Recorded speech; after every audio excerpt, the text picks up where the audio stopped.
Pandemonium. De la pandemia al control total. Primera edición. Mayo 2020. El despertar del Leviatán en un mundo distópico por Juan Ángel Soto. Millones de páginas recogen el autoritarismo de China, el régimen autocrático ruso o las denominadas democracias antiliberales caracterizadas por aquel nacional-populismo que acuñase Steve Bannon tras el fulgurante ascenso de Trump al poder. Sin embargo, no son Xi Jinping o Putin quienes han detonado la más reciente manifestación del poderío del Estado, sino el coronavirus. Gobiernos democráticos y dictatoriales sin distinción han adoptado algunas de las mayores medidas restrictivas de derechos y libertades jamás vistas, lo que, por otra parte, ha puesto en entredicho la autoproclamada superioridad moral de las democracias liberales. El Estado es el Estado, y la adversidad y la incertidumbre han puesto de relieve su poder. No cabe duda de que existe un amplio arco, desde la orden de Rodrigo Duterte, de disparar a matar a quien se salte las restricciones de movilidad en Filipinas, hasta las multas a las que ya estamos acostumbrados en estas latitudes. Sin embargo, echando la vista atrás, contemplamos una intromisión increciendo del Estado en la vida de las personas. Sin recurrir a ejemplos exóticos o lejanos en el mapa, podemos observar cómo una amplia mayoría de países europeos ha obligado a sus ciudadanos a someterse a unas condiciones, más impuestas que sobrevenidas, que no habían tenido lugar ni tan siquiera durante la Segunda Guerra Mundial. Conviene recordar que Londres fue bombardeada por la Luftwaffe durante 57 noches consecutivas, pero no se forzó el cierre obligatorio de locales y establecimientos. Hoy, sin embargo, en España, como en numerosos países occidentales, los colegios y universidades permanecen cerrados, las oficinas y establecimientos comerciales, vacíos, y el distanciamiento y confinamiento social son el nuevo statu quo. Todo ello traerá consigo una serie de consecuencias económicas, sociales, políticas, de las que apenas observamos hoy la punta del iceberg. Ni qué decir tiene de las ramificaciones psicológicas de todo esto, o el impacto sobre la vida familiar y personal de la situación actual. No son Xi Jinping o Putin quienes han detonado la más reciente manifestación del poderío del Estado, sino el coronavirus. El despertar del Leviatán en un mundo distópico 59. Sin embargo, ya habrá tiempo para realizar ese análisis pausado cuando cese la tormenta y este pueda basarse en los datos y la evidencia empírica. Por el momento, lo que habría de ocupar nuestra atención, además del evidente esfuerzo por vencer a la pandemia, es la vigilancia de la actuación estatal. Como señalaba anteriormente, el despliegue del leviatán obesiano que observamos hoy resulta en verdad inédito. En especial, en los países de nuestro entorno. Y este tipo de medidas que, no cabe duda, se llevan a cabo, en su mayoría, buscando la protección y bienestar de las personas, habrían de constituir también motivo de preocupación. Por dos razones, principalmente. En primer lugar, por el acostumbramiento. Igual que las leyes imprimen una apariencia de normalidad, de legitimidad, que no siempre es acertada, véase Nuremberg, cada paso que da el Estado traspasando esferas de libertad e intimidad resulta difícilmente recuperable a posteriori. En este caso, las medidas de confinamiento a las que nos vemos sometidos se tratan, además de lo evidente, del mayor experimento social de la historia de la humanidad. Habrá multitud de enseñanzas y se sacarán numerosas conclusiones. Ahora bien, tengamos por seguro que el Estado extraerá las suyas. En segundo lugar, por el encubrimiento. Los extraordinarios poderes que se les han otorgado a los gobiernos para que hagan frente a la crisis que nos asola tienen una contrapartida: su utilización con fines espurios o procedimientos reprochables. Que la actuación de un ejecutivo contravenga la legalidad vigente ha de alarmarnos, pero aún más que el discurso de salvación traiga en realidad la instauración o fortalecimiento de este en el poder. Así lo ejemplifican los constantes envites de la Moncloa contra la libertad de prensa. La afirmación de que el Estado es peligroso no se trata de una cuestión de ideología, sino de historia. Mientras que la primera es caprichosa, la segunda resulta contundente en sus veredictos. Así, se observan dos grandes máximas a lo largo del tiempo. Primera, que mientras que es incuestionable que el Estado puede revelarse como un eficaz aliado en la gestión de crisis y la protección de la vida, también lo es que, históricamente, ha representado la mayor amenaza contra la vida, los derechos y las libertades. No es casualidad que haya habido un repunte en la compra de armas en Estados Unidos ante las medidas adoptadas por el gobierno para hacer frente al coronavirus.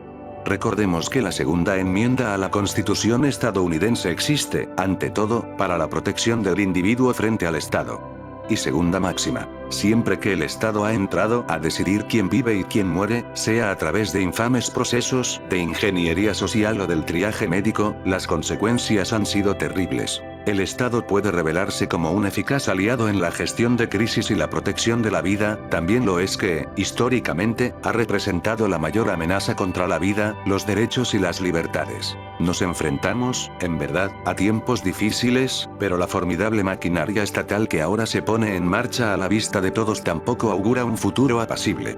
No obstante, no todo se produce a plena luz del día.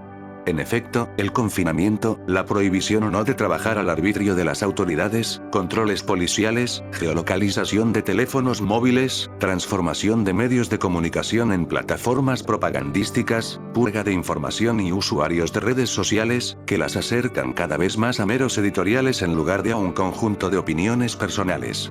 La lista de medidas que se están adoptando, independientemente de que así lo permita la legalidad vigente, resulta en extremo preocupante, pues pone de manifiesto la vigilancia a la que nos están sometiendo. Unos rasgos más propios del mundo distópico de George Orwell en 1984 que de sociedades abiertas como la nuestra. Así, muchas voces señalan, con creciente tono de alerta, que algunas de estas disposiciones nos aproximan a un panorama de Estado policial moderno, similar al del Gran Hermano de la citada obra, en virtud del cual, no solo estamos controlados por las autoridades en una dimensión vertical, de arriba a abajo, sino también horizontalmente, por medio de la censura y la delación entre particulares. Este último elemento reviste especial trascendencia, pues da fe de las insidias y envidias de algunos ciudadanos más que de su complicidad con el régimen.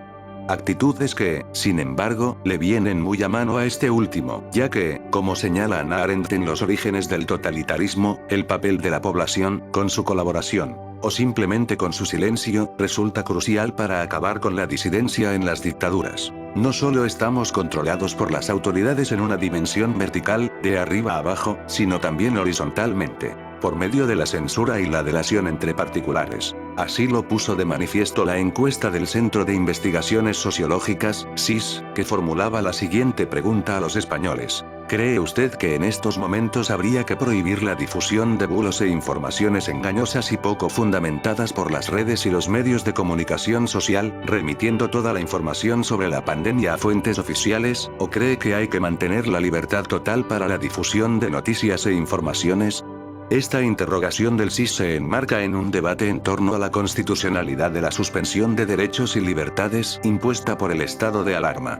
Unas restricciones que dan fe de la supremacía del Estado, o del gobierno, pues cada vez se percibe menos la distinción entre ambos, y que hoy encuentran su enemigo público número uno en la libertad de prensa. A eso se refería el vicepresidente Pablo Iglesias al declarar, cuando fue cuestionado sobre la pregunta anterior, que el objetivo consistía en que la ultraderecha mediática y política no forme parte en ningún caso del futuro de nuestras sociedades. Así es, mediática y política. La valoración de lo que ha de catalogarse como ultraderecha, por supuesto, dependerá de su augusta opinión. La misma que, si lo estima oportuno, puede esgrimir cualquier otro criterio para excluir nuevas posturas políticas o ideológicas que deban estar fuera de la política y la sociedad. Ni Orwell lo hubiese explicado mejor. Nos encontramos ante el manual de instrucciones del Estado totalitario, en el que ya hemos dejado atrás varios capítulos. El mundo orwelliano con el que coquetea el gobierno de coalición socialista comunista en España ha de constituir motivo de alarma y denuncia. Sin embargo, ante lo evidente y descarado de este tipo de deriva, o degeneración, de una democracia liberal, conviene tener también presente que existe otra más sutil, e igualmente peligrosa. A saber, la concebida por Aldous Huxley y descrita en Un mundo feliz. Más que la censura, o, en nuestro caso, además de ella, lo que impera es la saturación y la desinformación, alimentadas por el infinito apetito de evasión del hombre. Uno que torna en auténtica voracidad informativa, a causa del confinamiento, el tedio y la apatía. Así lo señala Huxley en su texto Propaganda en una sociedad democrática, donde dice que los primeros defensores de la prensa libre solo contemplaron, respecto a la propaganda, que ésta fuera verdadera o falsa, sin prever lo que en realidad ha sucedido, sobre todo en las sociedades occidentales capitalistas.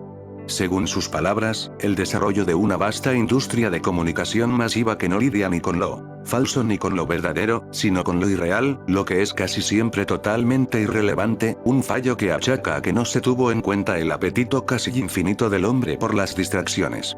Y es que el otro gran problema que desveló la encuesta del CIS, de ser cierta la estadística, claro está, se cifra en la respuesta a la pregunta. El 66,7% respondió a esta afirmativamente, apoyando, por tanto, que exista una única fuente oficial que transmita información veraz. Insisto, si lo damos por cierto, al estado orwelliano en el que está degenerando rápidamente España, hemos de añadirle el descrito por Huxley en Un mundo feliz, en el que retrata a una sociedad que ha puesto precio a su felicidad. El de que la dejen adormecida, controlada y sin capacidad de respuesta, ni que decir tiene de rebeldía. Al estado orwelliano en el que está degenerando rápidamente España hemos de añadirle el descrito por Huxley en Un mundo feliz, en el que retrata a una sociedad que ha puesto precio a su felicidad. El de que la dejen adormecida, controlada y sin capacidad de respuesta. La España de hoy se asemeja a ese mundo feliz, en el que los ciudadanos hemos sacrificado voluntariamente nuestros derechos, sin apenas oponer resistencia, y perdido el interés por la información o la verdad, entregándonos a una cultura trivial e intoxicada por el placer. Antes que en un estado de alarma, que debiera alarmarnos, nos encontramos en un estado de embriaguez, del que seguramente despertemos. El despertar del Leviatán en un mundo distópico 65 por el hambre o la necesidad que la realidad económica impondrá más pronto que tarde. El problema se halla en que, entonces, puede que ya no podamos reaccionar. Quizás sea demasiado tarde. Hay quien señala que el Leviatán ha aparecido con la crisis del coronavirus. No es así.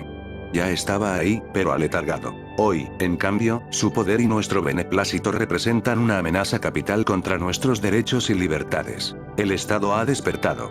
Es hora de que también lo hagamos nosotros.